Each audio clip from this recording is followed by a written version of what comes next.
It's Miss Coon, and today we're going to create a G-Spend inspired quilt square. We just finished watching a video about the quilters, and while you're working today, I'm going to read some excerpts from stitching and pulling a G-Spend quilt.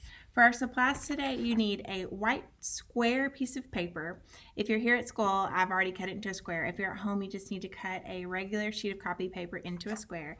You need a pencil and something to add color with. Let's get started. The G-Spend quilters are a group of African American women and their ancestors who have been quilting for generations in their small community called G-Spend. G-Spend is located in Boykin, Alabama, just southwest of Selma. Their quilts feature repurposed materials in bold colors and interesting patterns. Okay, just a reminder, you're going to need a square sheet of paper. If you're here at school, I'll provide it for you. If you're at home, you need to cut your sheet into a square. The next thing that I'm going to do is I'm going to come up with ways to fold this paper in half. And you can do it, they all kind of start out the same. So I'll fold it in half.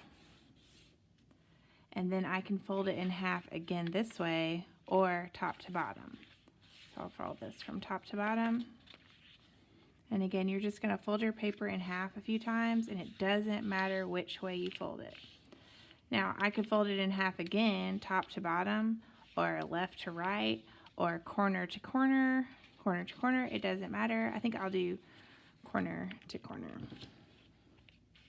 Okay, and if I'm ready to stop after 3 folds, I could stop, or you could keep going. I think I'm going to stop and open up my paper.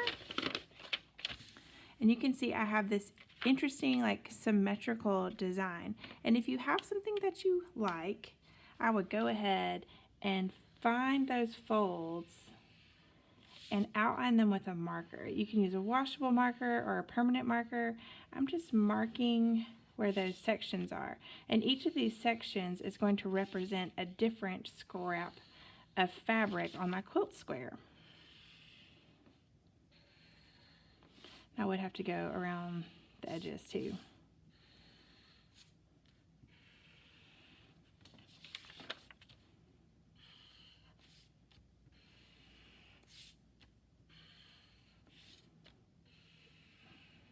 Okay, and I created this from just folding my paper 3 times. So I'll put this one to the side for a second and I'll fold it again. Since it's a square, the first folds all kind of look the same. So this time I'm going to fold it in half. And then I'm going to fold it in half this way. And then top to bottom. So that's 3 folds, but it was folded different than I did the first time. And I'll open it back up. And I have a different design. This one is a geometric design, but it's very even. Okay, and I would go around the edges too. So let's try one more. So instead of folding it side to side, I'm going to do corner to corner. So I can fold it in half. Corner to corner, that's 1 fold. And then, let's see, I'm going to fold it this way. 2. 3. 3 folds, and then I'll open it up and I have a different design. You could fold your paper more than 3 times, that's up to you. And I would go around the edges. So this one has square, triangle, triangle, square, triangle, triangle. So I would like for you to take your piece of paper, fold it at least 3 times, and then outline your folds, and we'll find our designs.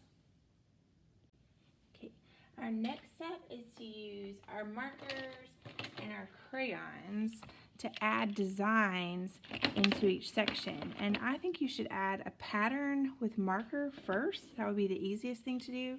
And it doesn't matter what kind of designs you do. You could do stripes or polka dots or checkerboard. I'm going to finish this section and then I'll speed it up. And I'm going to put a little bit of a marker pattern in each section. I'm not coloring it all the way in.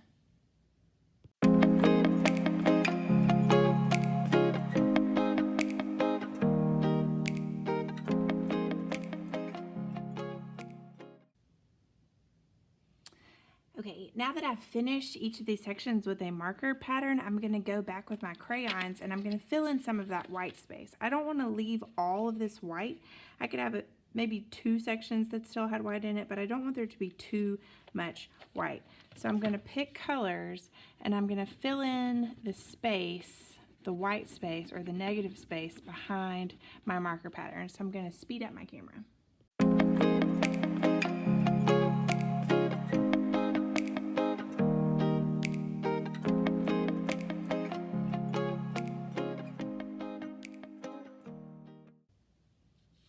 Okay, so I filled in color with crayon behind most of my marker patterns. I left a little bit of white in this section and some white here. A little bit of white is okay, but not too much. I can't wait to see what you create. Remember, you can post photos of your art on Instagram at Kuhn Art Room, or you can email them to Miss Kuhn at amkuhn@auburnschools.org. Thanks. Bye.